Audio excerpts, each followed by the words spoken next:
사랑하는 여러분, 주님의 은혜와 평강이 성도님들의 삶에 함께 하시기를 바라고 축복합니다. 한 달 좀 전에 전화를 한 통 받았었습니다. 총회에서 사역하고 있는 신학교 동기에게서 전화가 왔었습니다. 총회의 선교부에서 사역하는 친구인데 느닷없이 총회에서 이번에 전도학교 교재를 새롭게 개편하려고 하는데 그 중에 한 부분을 써줄 수 있겠느냐고 하는 요청이었습니다.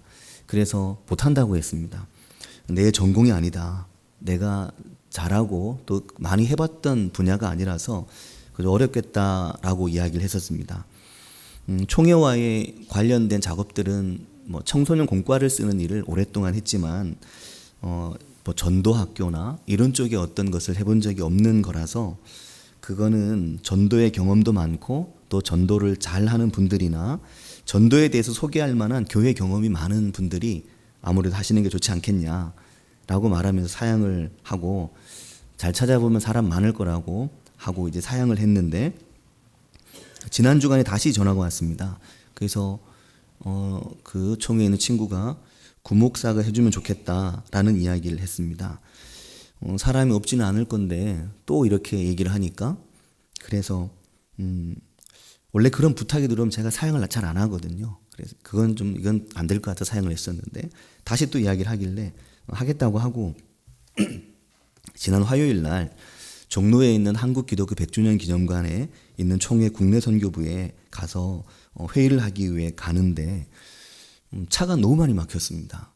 한 곳에서 막히는 게 아니고 두 곳에서나 차가 막히는 바람에 여기 천리 나가는 길에 한 12시 정도였는데 나가는 길에 막히고, 또 천리 지나서 영동고속도로 갔더니 영동고속도로에서도 몇 중 추돌 사고가 나는 바람에 또 차가 잔뜩 막혀 있어서 결국 회의 시간에 한 40분 정도 늦게 도착하게 됐습니다. 가는 길에도 너무 늦을 게 뻔해서 가야 되나 돌아가야 되나 생각하고 있는데 그래도 가야 되겠다고 갔습니다. 가보니까 10명 정도 목사님들이 와 계셨는데 이미 그 자신들이 좀 잘할 수 있는 영역을 다 나누어 맡고 남은 게 이제 늦게 온 제가 해야 되는 그런 상황이었는데, 남아있는 게 두 가지였는데 그 중에 하나가 제게 주어졌습니다. 그 하나는 전도 간증의 의미와 훈련, 그리고 간증문 쓰기, 간증에 대한 것이었습니다. 그래서 선택 사항이 별로 없어서 그래서 그걸 그냥 하기로 했는데, 하기로 하면서도 저는 스스로 생각하기를 이것은 내가 그래 다른 것보다는 좀 해볼 수 있는 분야다. 글을 쓰는 거니까 한번 열심히 한번 해보자. 그래 생각을 하고 돌아왔습니다. 2주 전부터 교회학교 아동부 선생님들이 남사 한숲을 시작으로 송전 초등학교 앞에서 수요일 날 전도를 시작했습니다.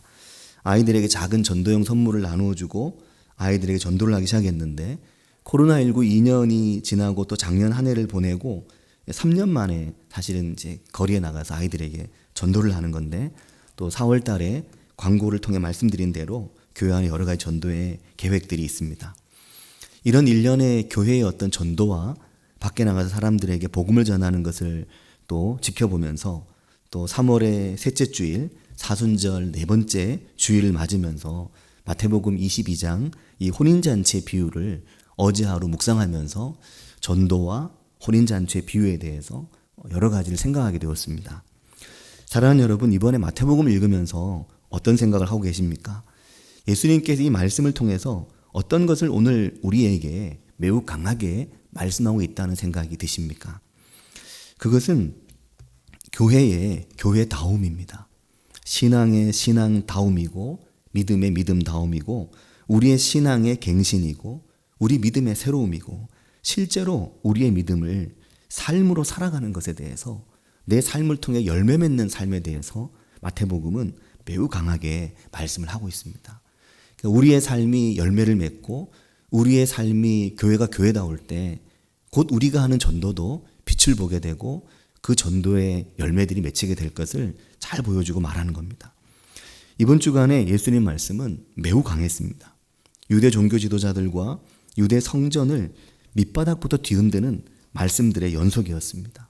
너희가 경멸하고 너희가 멀리하는 세리와 창녀들이 너희보다 먼저 하나님 나라에 들어갈 거라고 하는 이 말씀은 오늘 우리에게도 매우 위협적이고 우리에게도 굉장히 우리의 마음을 이걸 잘 읽어보면 매우 쉽지 않게 만드는 말씀이 이 말씀입니다.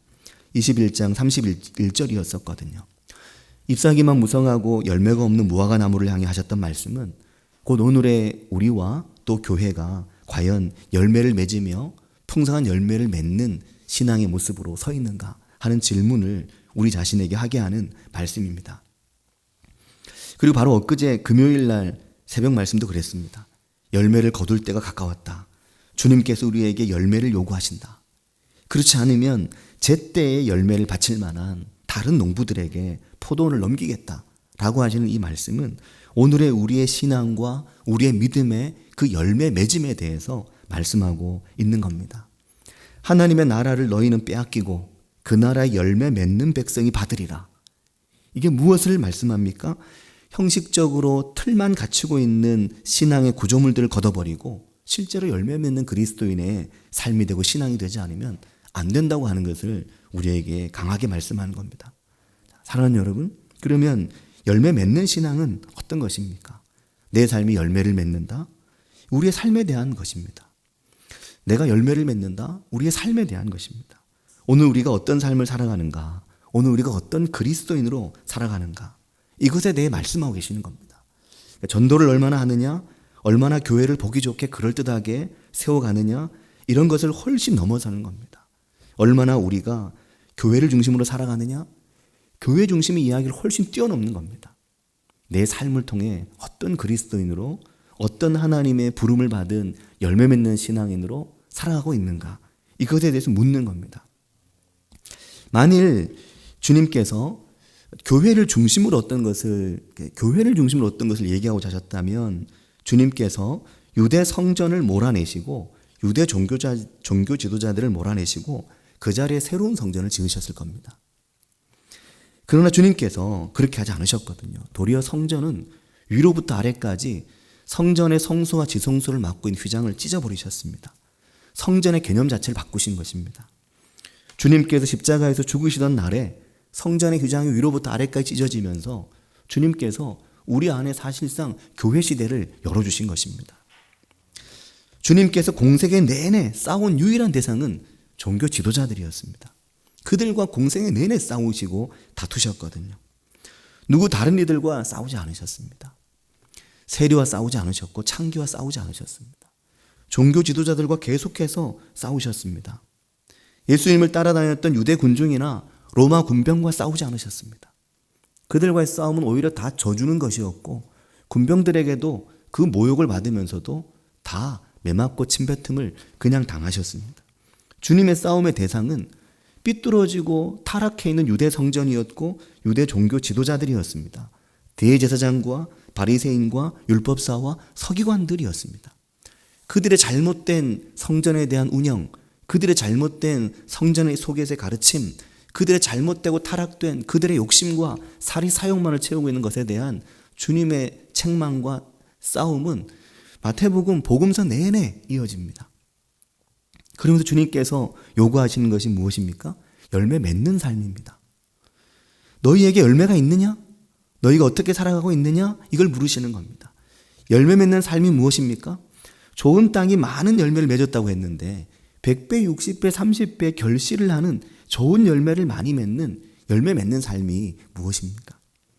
마태복음 21장은 결국 포도원에 일을 하러 나간 둘째 아들 이야기를 하는데 둘째 아들이 포도원에 가서 해야 했던 건 무엇입니까? 포도원의 열매를 풍성하게 만드는 일이었습니다. 그 포도원 가서 일을 통해서 그 포도원의 포도나무가 풍성한 열매를 맺게 하는 것이 둘째 아들이 가서 하는 일이었고 그것을 위해 그 둘째 아들을 포도원에 가서 일하라고 아버지가 보낸 것입니다. 성령의 9가지 열매가 무엇입니까? 우리가 주의 영으로 충만하고 성령이 충만할 때 어떤 열매가 우리에게 있다고 말씀하고 하나님의 나라를 유업으로 받을 자들이 어떤 자들이라고 말씀합니까? 갈라디아서 5장 22절과 23절을 보면 성령의 열매는 사랑과 희락과 화평과 오래 참음과 자비와 양선과 충성과 온유와 절제와 이 같은 성령의 열매로 드러나는 것을 금지할 법이 없다고 그렇게 갈라디아서가 말씀을 하고 있습니다. 오늘 마태복음 22장을 보면 그 열매에 대한 말씀을 하고 있다고 할 수 있습니다. 예수님께서 비유를 말씀하셨는데 오늘 비유에 보면 2절에 이렇게 말합니다. 천국은 마치 자기 아들을 위하여 혼인잔치를 베푼 어떤 임금과 같으니 이렇게 말합니다. 종들을 보내서 청한 사람들을 혼인잔치에 오라고 초청했는데 이게 뭐라고 말하냐면 그들이 오기를 싫어했다고 말합니다. 예전에는 이 부분을 그냥 넘어갔던 것 같은데 이번에는 이 부분이 눈에 많이 들어오더라고요. 오기를 싫어했다? 그냥 거절한 게 아니었습니다. 초청을 받고 가는 게 싫었다는 겁니다. 자칫 잘못 이해하면 내가 다른 일로 바빠서 그냥 안 간다라고 했다고 이해할 수 있는데 그게 아니라 왕의 초청을 받고 왕의 혼인잔치에 가는 게 싫었다고 얘기를 하고 있는 겁니다. 다시 다른 종들을 보냅니다. 내가 오찬을 준비했고 내 소도 잡고 살찐 짐승을 잡았고 모든 게 준비됐으니까 혼인잔치에 와라 이렇게 초청을 했는데 그들이 돌아보지도 않았다고 말합니다. 이것도 싫어했다, 돌아보지 않았다 굉장히 감정적인 말이거든요. 싫었다는 겁니다. 그게 싫고 그것을 적대적으로 생각했다는 것이죠. 그래서 돌아보지도 않았다고 말합니다. 왕이 초청합니다라고 말하는데 돌아보지도 않는 거죠. 그걸 지금 말씀하고 있는 거거든요. 3절은 오기를 싫어했다, 5절은 돌아보지도 않았다, 철저하게 왕의 요청을 외면하고 있다. 그렇게 말하고 있는 겁니다. 왜 그랬을까? 왜 싫었을까? 누가 싫었을까? 돌아보지도 않았다. 왜 돌아보지도 않았을까? 왕이 초청하는데 아유 제가 좀 바빠서요. 고사한 게 아니라는 겁니다. 매우 감정적으로 그 초청을 거부하고 안 갑니다. 싫습니다. 그리고 아예 그냥 돌아보지도 않고 눈도 안 마주치고 거절했다. 이렇게 말하고 있는 거죠. 왜 이렇게 적대감이 가득할까? 그리고 그들이 말하는 이유는 한 사람은 자기 밭으로 일하러 가야 된다고 하고 한 사람은 자기 사업하러 가야 된다고 말하는데 이게 그냥 그저 핑계대는 게 아니라 그들이 이 왕의 초청을 싫어해서 하는 이야기인데 그 뒤에 보면 결국 그들은 임금의 종들을 잡아서 모욕하고 죽입니다. 그러니까 이게 그냥 핑계대고 고사하는 게 아닌 거죠. 굉장히 강한 적대감을 가지고 있는 겁니다. 사랑하는 여러분, 누가 지금 거절한 것일까요? 누가 지금 잔치에 가기 싫다고 말하는 것일까요? 누가 돌아보지도 않는 걸까요? 예수님의 비유에서 이렇게 왕의 잔치를 싫어하고 돌아보지도 않고 거절한 이들, 그리고 심지어 그 왕의 본인 메신저잖아요. 그 왕이 보낸 사절을 그 사람들을 붙잡아서 모욕하고 죽여버린 이들이 누구입니까? 이걸 우리가 그냥 너무 쉽게 생각하면 우리가 전도지 내밀 때 거절한 사람이라고 단정적으로 생각하는 건 굉장히 이걸 폭을 줄이는 겁니다. 왜냐하면 지금 이 비유를 읽어보면 그런 분위기가 아니거든요. 그냥 일하러 가고 사업하러 가고 바쁘다고 못 간다. 그저 먹고 살기 바빠서 세상 일에 열심히 달려간 사람들이 아니라 예수님이 하시는 이 비유 속에 있는 이들은 굉장히 강한 적대감으로 왕의 잔치에 초청하는 그 비유 예수님의 초청을 거절하고 있는 겁니다. 이것은 유대 종교를 그렇게 타락하게 했던 일, 유대 성전을 그렇게 돈과 타락으로 사람의 이익과 물질로 뒤바꿔 버렸던 일, 바로 그것을 말씀하고 있습니다. 예수님이 끊임없이 싸웠던, 예수님이 끊임없이 충돌했던 유대 종교와 성전과 종교 지도자들과 그들과 그렇게 부딪히고 싸우셨는데 그들이 갖고 있는 적대감을 보여주고 말하고 있는 겁니다. 교회가 교회다움을 잃어버리고 기도하는 주의 집을 강도의 집으로 만들어버리고 교회의 본질을, 성전의 본질을 희석시켜버린 바로 그들이 하나님 나라의 복음을 거부하고 하나님 나라의 말씀을 거부하고 도리어 그들의 사업과 그들의 일에 바쁜 그 유대 종교 지도자들과 유대인들을 향해서 하시는 말씀인 겁니다. 교회 역사에서 누가 선지자를 박해하고 누가 예수님 십자가에 못 박았는지 이걸 보면 우리가 알 수 있습니다. 최근에 넷플릭스를 통해서 방송된 나는 신이다. 새벽 예배 때도 말씀을 드렸는데 이 나는 신이다 많이들 보셨을 겁니다. 성전의 권위와 말씀의 권위, 거짓된 종교 지도자의 권위를 등에 업고 하나님께 기도하는 집이요 하나님의 말씀이 임하시는 거룩한 성전을 정말 파괴해버리는 거죠. 사이비 종교의 돈과 타락한 인간의 욕망만이 꿈틀거리는 곳을 만들어버려서 그들이 싫어하고 돌아보지도 않고 자기 사업과 자기 일에 바쁜 겁니다. 하나님의 말씀을 거부하고 왕의 초청을 거부하고 싫어하고 돌아보지도 않으며 하나님의 말씀을 거절하고 있는 오늘날 많은 사이비의 이단과 사이비들의 행태들이 어쩌면 여기에서 말씀하고 있는 이것을 주님의 초청과 주님의 복음을 거절하고 있는 그들 중에 한 사람들일 것입니다. 근데 교회가 그 비슷해지면 안 되는 것이죠. 정명석이나 아가동산이나 우리 시대의 모든 이단과 사이비가 동일합니다. 성경의 말씀을 왜곡하고 거짓으로 해석해서 사람들을 자신들의 이익을 위한 도구로 만들어버리고 그것을 그들의 집단의 이익으로 만들어버리는 겁니다. 이렇게 해서 하나님께서 그들에게 군대를 보내신다고 말씀을 하시는 겁니다. 실제로 하나님께서 타락한 유대 성전에 군대를 보내셨죠. 그래서 유대 성전이 철저하게 파괴되어졌고 그 동네가 그 마을이 불살라졌었습니다. 근데 단지 이단과 사이비만이 그런 것이 아닌 거죠. 교회 가운데도 그런 교회는 여전히 많습니다.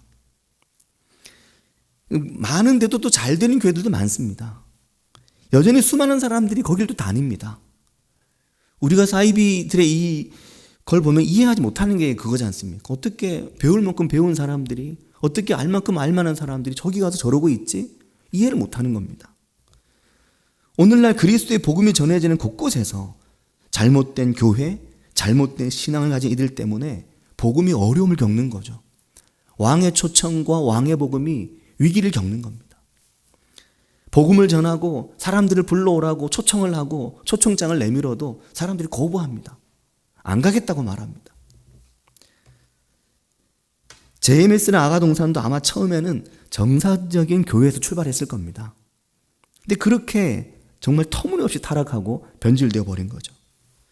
그들이 추구하는 것이 변질되어 버렸고 그들이 지향하던 게 다 변질되어 버렸습니다. 어떻게 이렇게 변질될까? 그래서 주님께서는 그들의 열매로 그들을 알리라. 마태복음 7장 20절 말씀인데 열매로 알리라. 그렇게 말씀을 하시는 겁니다. 그들이 왕의 초청을 스스로 거부하고 오기를 싫어하고 돌아보기도 싫어하는 자들인 것이죠. 그리고 왕의 종들을 모욕하고 죽이는 이들인 것입니다. 그러니 그들이 하나님 나라의 왕의 혼인잔치에 합당하겠습니까? 예수님의 이 비유를 들으면 유대 종교 지도자들은 속이 확 뒤집어지는 거죠. 이거 우리를 지금 두고 하는 이야기라는 걸 누가 봐도 아니까요. 8절에 보면 이렇게 말씀합니다. 혼인잔치는 준비되었으나 청한 사람들은 합당하지 아니하니 그렇게 말합니다. 혼인잔치가 준비됐는데 청한 사람인 너희들이 합당하지 않다고 주님께서 말씀을 하시는 거죠. 그러면서 청한 사람을 바꾸라고 말씀하시는 겁니다. 유대 종교와 유대인들, 유대 지도자들 초청했던 그 초청장을 거두어 버리고 새로운 초청장을 일종의 발부하고 발급한 겁니다. 그리고 종들을 내 거리로 내보낸 거죠. 너희는 내 거리로 길에 가라. 가서 만나는 대로 사람들을 데리고 혼인잔치에 청해라. 그렇게 내 거리로 사람들을 내보내는데 사랑하는 여러분, 여기에 이 내 거리를 우리가 좀 생각해 봐야 됩니다. 왜냐하면 이 내 거리는 헬라 원문을 보면 디엑소더스라는 말로 되어 있습니다. 엑소더스 아시죠?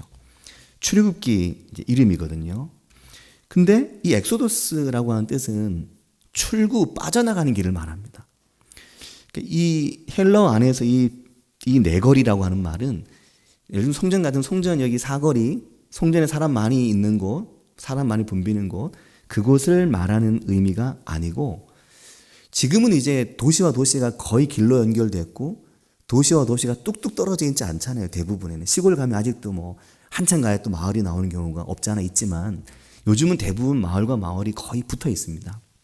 근데 이 2000년 전에는 마을과 마을이 뚝뚝 떨어져 있죠.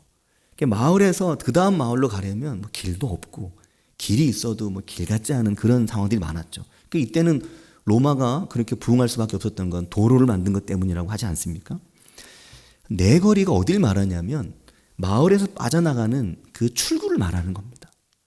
헬라어상의 성경의 원래적 의미는 성을 빠져나가는 출구, 마을을 빠져나가는 출구를 말하는 거죠. 그래서 이 엑소더스, 이 디엑소더스라고 하는 말이 이 말의 원어적인 의미는, 이 말이 시작된 말의 의미는 경계선, 특히 국정을 의미하는 뜻을 가지고 있기도 합니다. 그러니까 사랑하는 여러분, 생각해 보십시오. 내 거리로 나가 사람을 초청해라라고 이 말은 유대인들 데려오라는 얘기 아니고 유대인이든 이방인이든 사람들이 맞물려 있는 이 도시를 빠져나가고 이 도시로 들어오는 사람들이 잔뜩 모이는 그곳, 거기로 가라는 말이 되니까 복음이 유대계 경계를 넘어서고 있는 겁니다. 그래서 이방인들을 향해 누구든지 데려오라. 10절을 보면 심지어 악한 자이든 선한 자이든 누구든지 데려오라. 그렇게 데려와서 혼인잔치를 사람으로 채우라고 말씀을 하고 있는 겁니다. 근데 문제가 있었습니다. 마태복음의 이 비유를 통해서 주님은 전혀 새로운 말씀을 하고 계신데, 임금이 그렇게 초청되어 온 사람들을 보러 그 혼인잔치에 온 거죠. 그리고 혼인잔치 자리를 들여다보는데 거기에 누가 있었냐면 11절 말씀에 보면 거기서 예복을 입지 않은 한 사람을 보고 그렇게 말합니다. 거기에 예복을 입지 않은 한 사람이 거기에 앉아 있는 거죠. 임금이 물었습니다. 12절에 보면 친구요. 왜 친구요? 그러니까 이게 가까운 관계를 말한다고 생각할 수 있는데, 마태복음에서 친구는 가까운 관계라기보단 사실 유다에게도 친구요. 그렇지 않은 이들에게 친구라고 하는 경우가 많이 있었기 때문에 가까운 관계를 지칭하는 거라고 하기는 좀 어렵습니다. 근데 친구요, 어찌하여 예복을 입지 않고 여기 들어왔느냐? 그렇게 이야기를 하지 않습니까? 예복을 입지 않고 여기 들어왔느냐라고 이야기합니다. 이 시대가 옷이 귀한 시대였죠. 그래서 선물로 옷을 주고 상으로 옷을 주는 시대였습니다. 그래서 왕의 잔치나 큰 잔치에는 예복이 있었다고 합니다. 그러니까 왕은 큰 잔치를 베풀면 예복을 하사하는 거죠. 이걸 입고 오라고. 그러면 큰 잔치나 혹은 왕의 잔치에 예복을 주면 그 잔치에 가는 사람들은 그 예복을 입고 그 잔치에 가는 겁니다. 그럼 당연히 예복을 그걸 입고 와야 되는데 왕이 보낸 예복을 입지 않고 그 자리에 와서 앉아 있는 겁니다. 이게 뭘 말할까요? 왕을 엄청 무시하는 거죠. 연장선에 있는 겁니다. 왕의 초청을 기분 나빠하고 싫어했고, 왕의 초청을 거부했고, 왕의 초청을 가지고 온 종들을 얼굴도 보지 않고 등을 돌려버린 이들, 그들과 같은 맥락에 있는 사람인 거죠. 예복도 입지 않고 거기 와서 앉아서 왕의 잔치에 들어와 있는 겁니다. 왕이 그걸 보고 화가 나죠. 아니, 내가 준 예복도 입지 않고 왔어? 왕을 무시하는 행위인 것이죠. 당연히 입고 와야 되는데 큰 결례를, 큰 무례를 하고 있는 겁니다. 여기에 대한 추가적 설명이 없습니다. 실수했다 이렇게 설명할 수 있는 게 아닌 거죠. 전체적인 흐름에서 보면 그 자리에 들어와 있는 이는 왕의 초청을 무시하고 왕의 요청을 무시하고 왕의 예복을 입지 않고 그 자리에 그냥 와서 무단으로 들어와서 앉아 있는 겁니다. 그들이 바로 유대인이요, 유대 종교 지도자들을 말씀하고 있는 겁니다.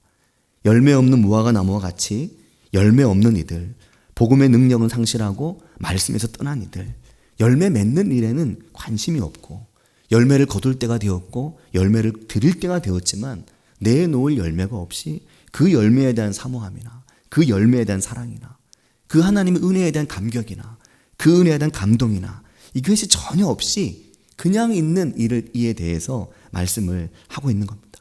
하나님의 성령의 충만하심으로, 하나님의 은혜에 대한 감격으로, 그리스도 예수의 십자가의 보혈로 새롭게 옷 입고 그 은혜의 옷을 입고 그 왕의 초청에 온 것이 아니라 그것을 무시하고 그것을 거부하고 거기에 와 있는 것을 말씀하고 있는 겁니다. 사랑하는 성도 여러분, 최근에 아마 인터넷을 뜨겁게 달군 이 이단 사이비에 대해서, JMS나 여러 이단 사이비 종교에 대해서 영상들을 보시면서 마음이 많이 힘드셨을 겁니다. 야, 너무한다 라고 생각하셨을 겁니다. 그렇기 때문에 더욱더 오늘 하나님께서 기뻐하시는 하나님의 교회, 오늘 하나님께서 주신 예복으로 옷 입고 그 은혜로, 그 열매로 옷 입고 그 은혜에 감사하고 그 은혜에 감격하는 모습으로 하나님 앞에 나아가는 하나님이 기뻐하시는 교회를 우리가 함께 세워가고 그 기뻐하는 교회 한 사람으로 나의 믿음을 새롭게 나가는 일이 우리에게 참으로 중요합니다. 사랑하는 성도 여러분, 거리에 나가 전도를 하면 뭐 하겠습니까? 사람들을 불러오면 뭐 하겠습니까? 교회가 교회답지 못하고 목사가 목사답지 못하고 성도가 성도답지 못하다면 사람들을 교회로 불러오면 뭐 하겠습니까?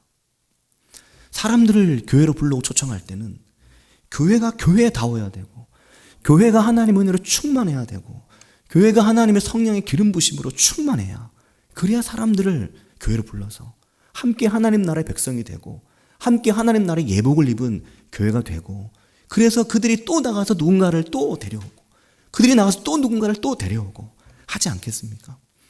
너무너무 중요한 것은 주님께서 오늘 마태복음을 통해 우리에게 말씀하시는 것은 열매 맺는 그리스도인이 되라, 열매 맺는 성도가 되라, 그것을 우리에게 말씀하고 있는 것입니다. 사랑하는 성도 여러분, 우리가 봄을 맞아서 4월에 거리 전도를 이제 하는데, 전도를 하면서 그런 은혜가, 그런 마음이 우리에게 가득하길 바랍니다. 사람들에게 복음을 전하는데 사람들에게 예수님 믿으라고 꽃을 나눠주고 사람들에게 속령 양문교회가 여기 있다고 말하는데, 하나님, 우리 교회가 하나님이 기뻐하실 만한 교회입니까? 하나님, 오늘 내가 하나님 기뻐하실 만한 그 믿음의 옷을 입고 예복을 입은 성도입니까? 이것을 주님께 물으면서 오히려 이 4월 한 달 전도에 힘쓰지만 나의 믿음을 새롭게 하고 하나님 앞에서 나는 어떤 열매를 맺고 있는 성도인가, 이것을 깊이 생각하게 되는 은혜가 우리 가운데 있기를 바라고 축복합니다. 같이 기도하겠습니다.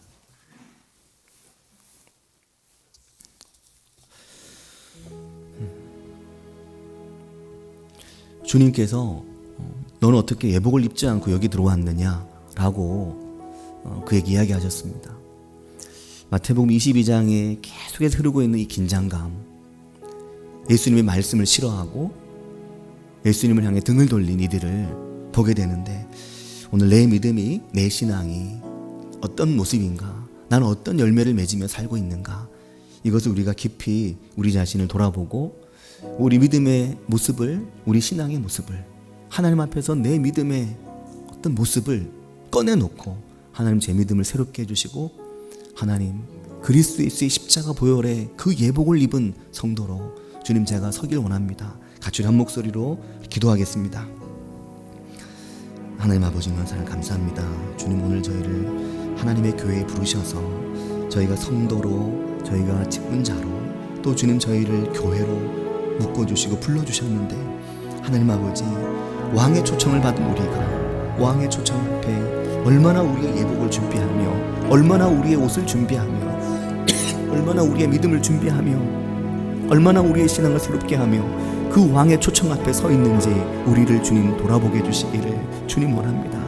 왕의 초청을 받고도 예복을 준비하지 않는, 왕의 초청을 받고도 예복을 입으려고 하지 않는, 왕의 초청을 받고도 왕이 주신 예복을 거부하는 아버지, 그런 내 모습은 아닌지 우리를 돌아봅니다. 하나님의 말씀 앞에 깨어지는 내가 되게 해주시며, 하나님의 말씀 앞에 나를 깨뜨리는 내가 될 수 있도록 인도해 주시며, 하나님 앞에서 열매 맺는 그리스도인으로, 열매 맺는 교회로 되어가기 위해 애쓰고 힘쓰는 저희들이 될 수 있도록 주님 우리를 도우시고 주님 우리를 인도해 주시기를 주님 원합니다. 아버지 역사하여 주시옵소서. 주님 기름 부어주시길 주님 원합니다. 주님 은혜를 내주시길 주님 원합니다. 아버지, 내 거리로 나가 사람들을 초청하라고 말씀하셨는데, 주님 내 삶의 자리에 있는 이들을 주님께로 초청할 때, 주님 그들을 주님께로 데리고 올 때, 주님 우리의 모습이 내 손이 부끄럽지 않도록 주님 우리의 교회가 더욱 주님 기뻐하시는 교회의 모습을 갖추어갈 수 있도록 주님 인도해 주시기를 주님 원합니다. 아버지 역사하여 주시옵소서.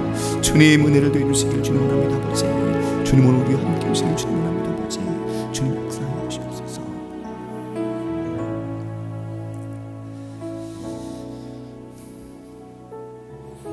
하나님 아버지, 은혜와 사랑을 감사드립니다. 저희가 하나님의 초청을 받고, 왕의 초청을 받고, 왕의 부르심을 받고, 저희들이 왕의 부르심을 거절하지 않고 왕의 부르심을 싫어하지 않고 주님 앞에 나아왔지만, 오늘 내 모습이 왕이 주신 예복을 입지 않은 모습은 아닌지, 왕이 주신 예복을 입고 와야 할 자리에 왕이 주신 예복을 입지 않고 하나님의 나라를 향하여 가고 있는 것은 아닌지 오늘 내 모습을 돌아봅니다. 하나님의 말씀의 옷을 입고, 하나님의 성령의 충만함의 옷을 입고, 그리스도 예수의 십자가의 보혈의 옷을 입고, 하나님 아버지 그 말씀에 순종하는 열매의 옷을 입고 주님 앞에 더 가까이 나아가기 위해, 주님의 십자가 앞에 더 가까이 나아가기 위해 오늘 내가 서 있는지, 아니면 예복을 입지 않고 예복을 거부하며 서 있는 그들 중에 한 사람이 오늘 내가 아닌지 오늘 말씀을 통해 우리 자신을 돌아봅니다.